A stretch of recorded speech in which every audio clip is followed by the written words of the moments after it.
Lots of reasons for optimism in Jacksonville. Who's more responsible? Is it Doug or Trevor? I'll tell you on this episode of Locked On Jaguars. You are Locked On Jaguars, your daily Jacksonville Jaguars podcast, part of the Locked On Podcast Network. Your team every day.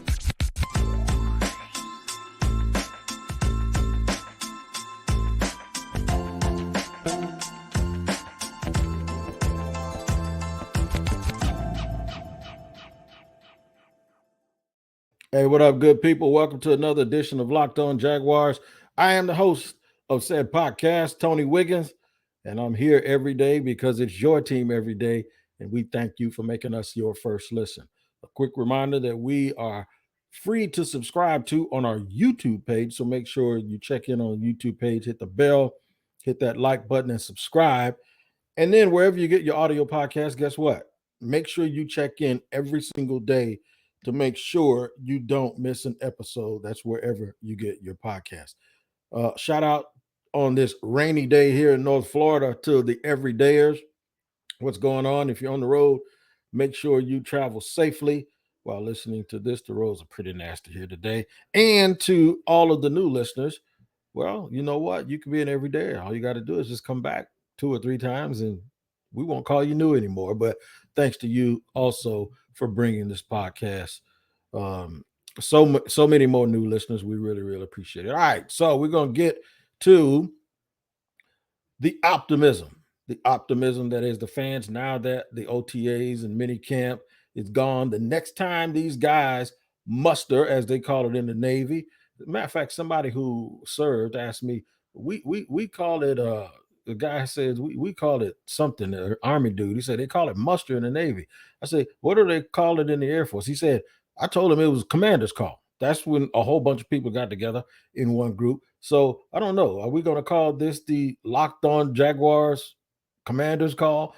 I don't know, but that's who we are. But when the Jaguars get together, they're going to gather back up for training camp. Veterans are going to come in, I believe, a day later. But then, like that third week, beginning of that fourth week of July, you, the fan, for the first time in a long time, are going to be able to come out and see these Jaguars practice. Now, they had COVID one year, and then the next year it was very limited, but you were still allowed to come out. But that was the year of the urban, and I'll leave it at that. But you will have a chance to see them when they get together in the new Miller Electric practice facility at Jacksonville. I heard it is something to behold. So, with that being said, you have a lot of things to be optimistic about. I'll explain this. Fans are usually extremely optimistic anytime it's a new season because everybody's 0-0. So what that means is, and I apologize for the noise, but I tried to get around it. If you hear a noise, there's somebody doing something in the background. There's something always going on in this building. But fans are basically always optimistic in the off season. That's because everybody's 0-0.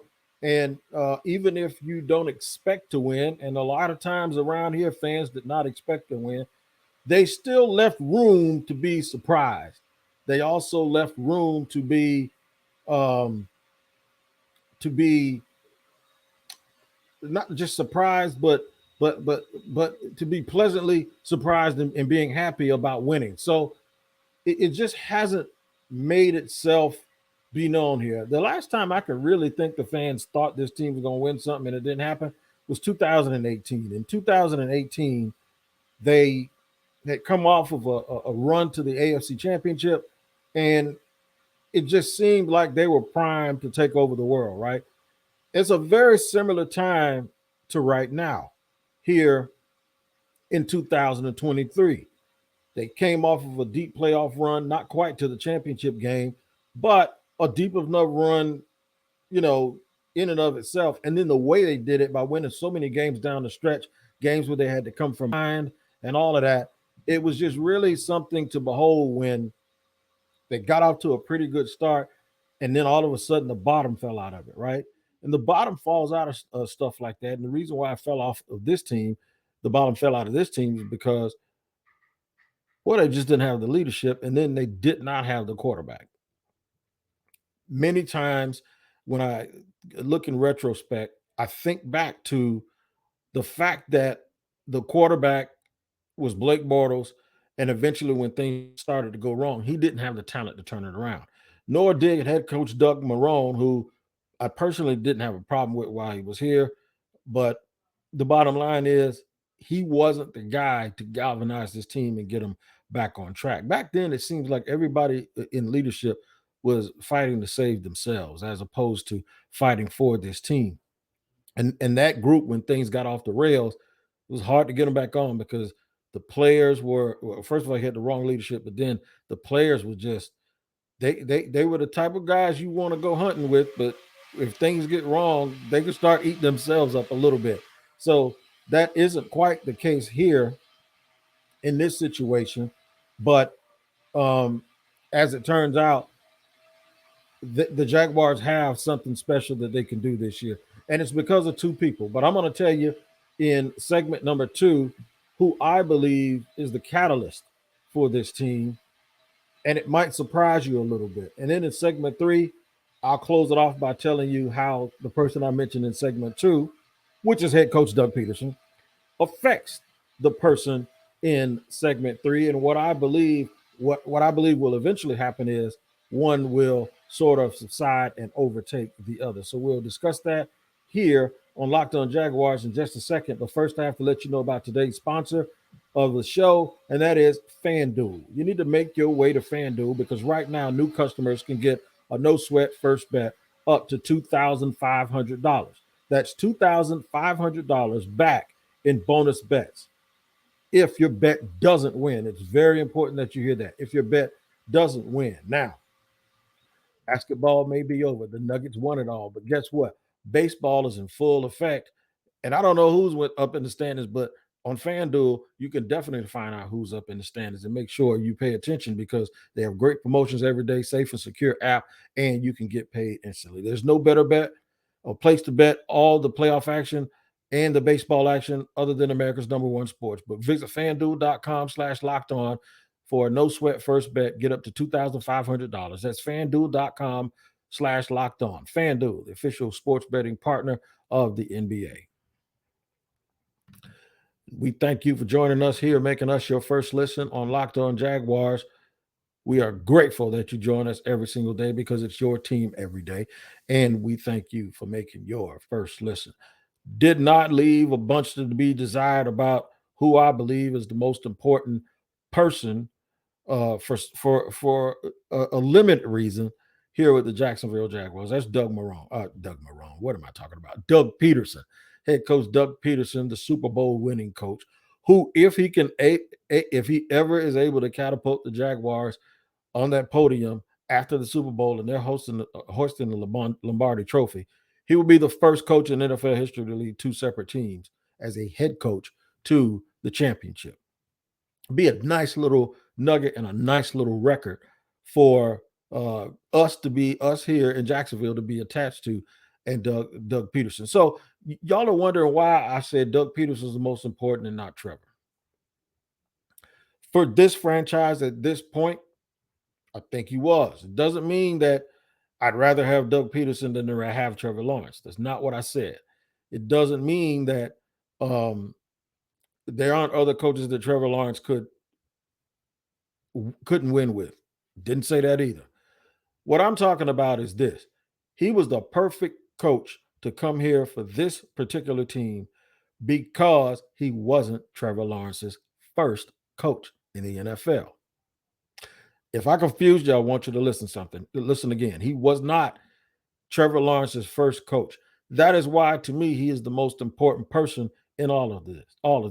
Another bad coach like Urban Meyer, which was a disaster for Trevor Lawrence and everybody else involved with the organization.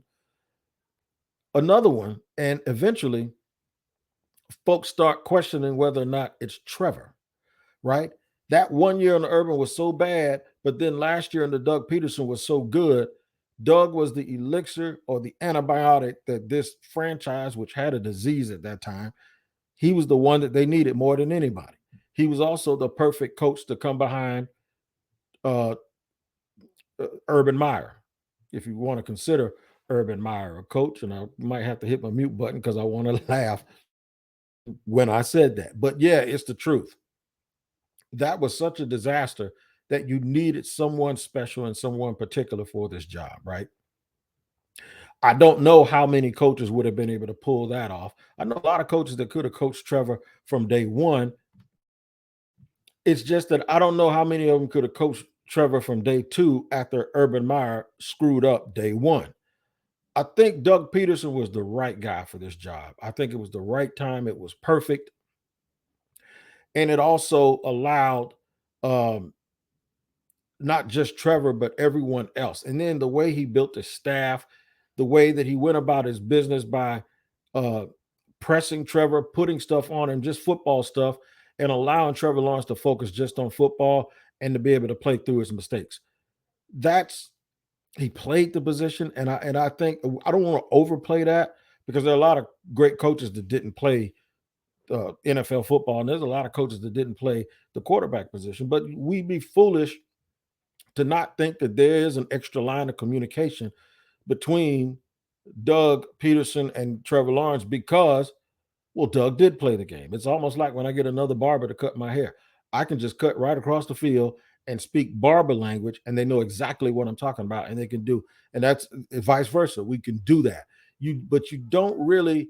You have to use more words, and you have to make sure someone understands what you're talking about when you're speaking with someone outside of a certain profession. I just think that with Doug Peterson, his communication skills are at an all-time high. One thing he does is he reads the room very, very well. He's not mean, or he doesn't come off as kind of overbearing and aggressive. But what he is straightforward. He is straightforward. You still, just because he doesn't beat you up and down, you upside your head every day when you go watch practice about where you're standing or if you're doing something right or wrong. If you do something wrong at practice, even as a media member, he's going to say something. He's going to say something.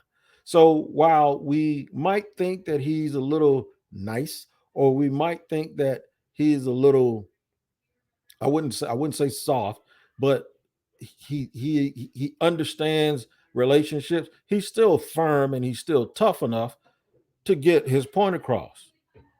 The best thing about him is, and I was just telling somebody this today, a great communicator isn't someone who speaks well, not just someone who speaks well. And sometimes it's not even the person that speaks the best. It's the person that's understood the best. If you want to get your point across, do you want somebody to hear it or do you want somebody to learn it? And I think the great communicators are able to speak to people in a certain way that gets that person or those group of people to really, really understand exactly what they want to do. And I've noticed he does a great job of explaining things to us. He does a great job of accepting accountability and responsibility for things that don't go the way that he wants them to go. He'll say, we have to do a better job. And that's why I think for us, for here in Jacksonville, regardless of who the players are, regardless of how important it is to have a great quarterback, having a coach like Doug Pederson at this point last year and even right now, in my opinion, is the most important thing. They need to string together two good seasons, not just a good season and then they've never had a really good season and then a season after that where they were really good. Every year that they've made the playoffs, the following year they always didn't.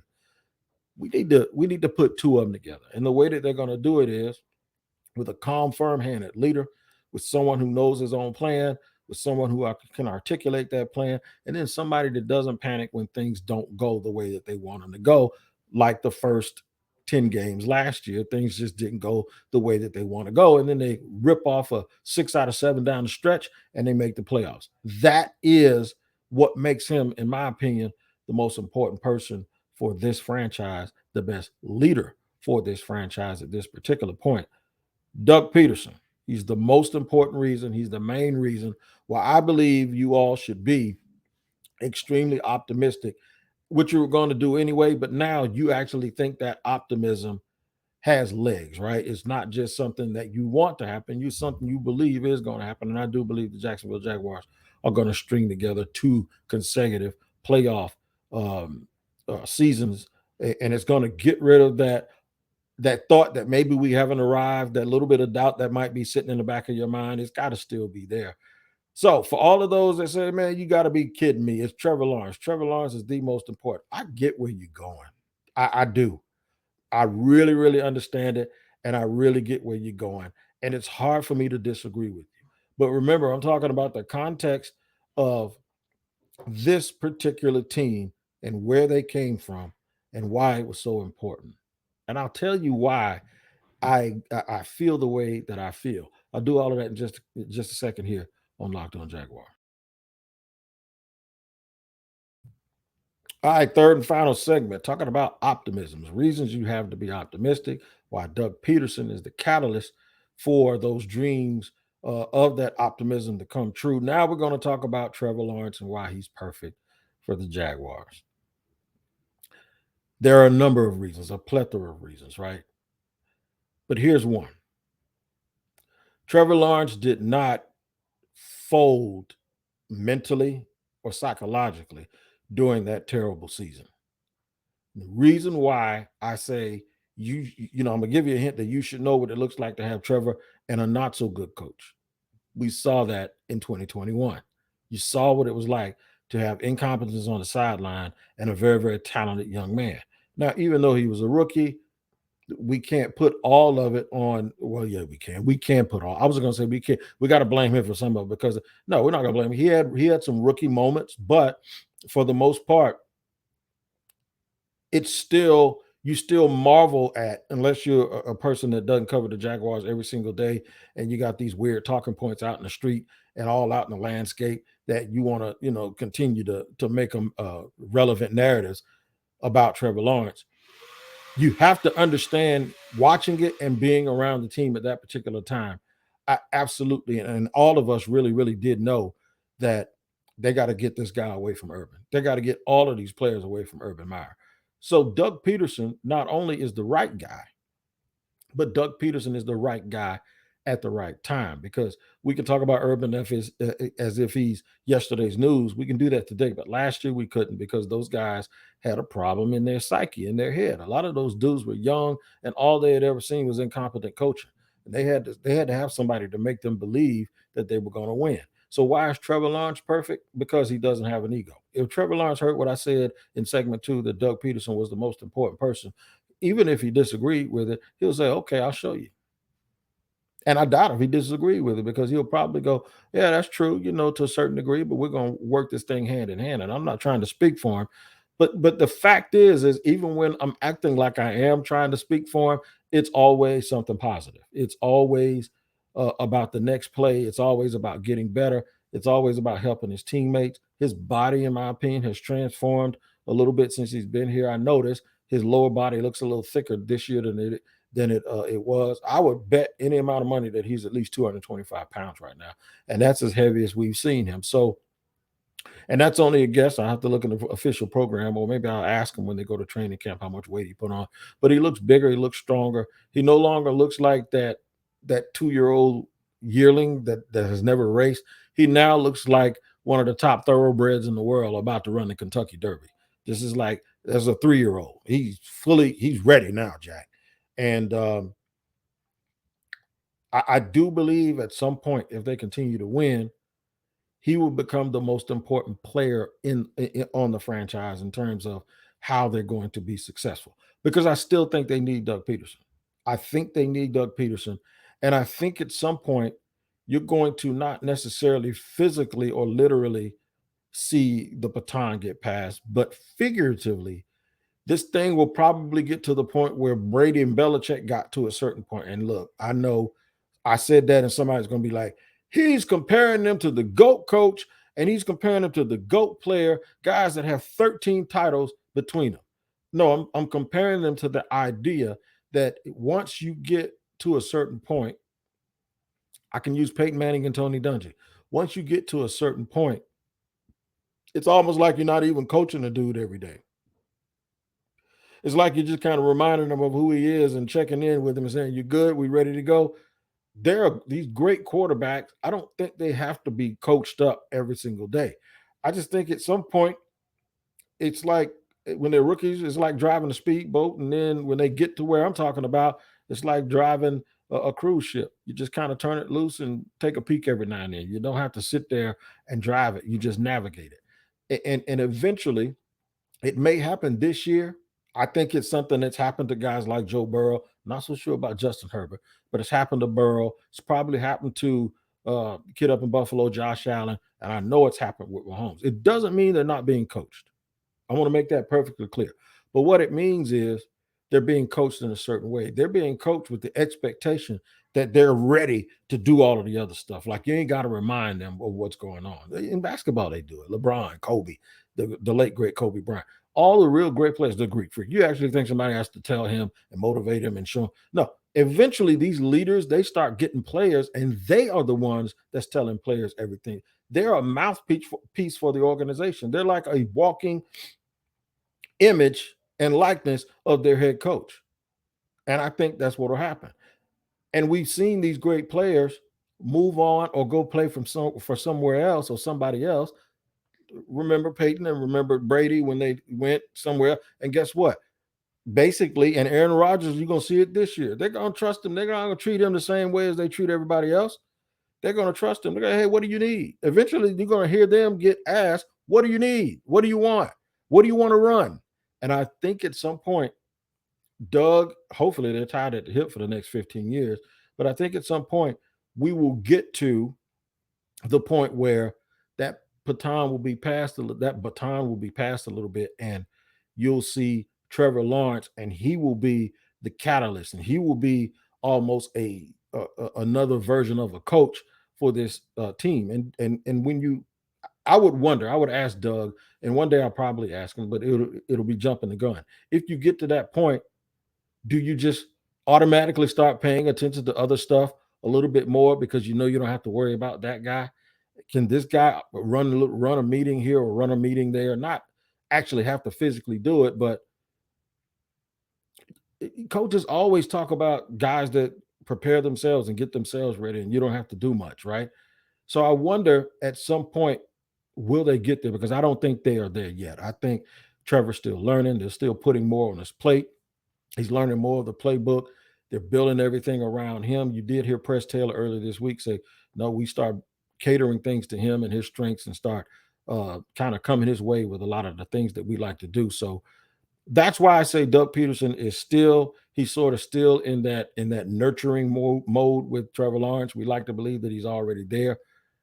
But we all know for the future of this franchise, QB1 is going to be the most important player, just like they always are on any championship team.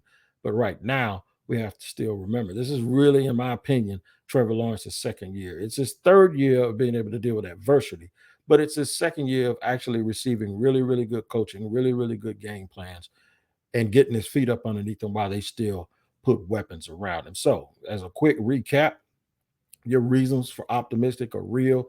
They start and stop with Doug Pederson. Secondarily, a lot of it depends on Trevor Lawrence continuing to develop and stay healthy. And eventually that baton will be passed. And what we'll do is we'll do this show again. And the next time I'll tell you that the most important person and the reasons for your optimism should be Trevor Lawrence. I want y'all to remember one thing. Trevor Lawrence had a horrible coach and the team was bad. Doug Pederson had a so-so quarterback and he won a Super Bowl. All right. But eventually, yeah, you'll be able to answer this question a different way. Make sure you tune in and tap into Locked On NFL and a lot of other uh, shows that we have across the Locked On Podcasting Network, Draft Dudes, Locked On NFL Scouting, um, Locked On NFL Draft. Make sure you check them all out on what to watch next. You guys, make sure you take care of each other and hopefully get some better weather here in North Florida. Until then, I'll be back with another episode tomorrow here on Locked On Jaguars.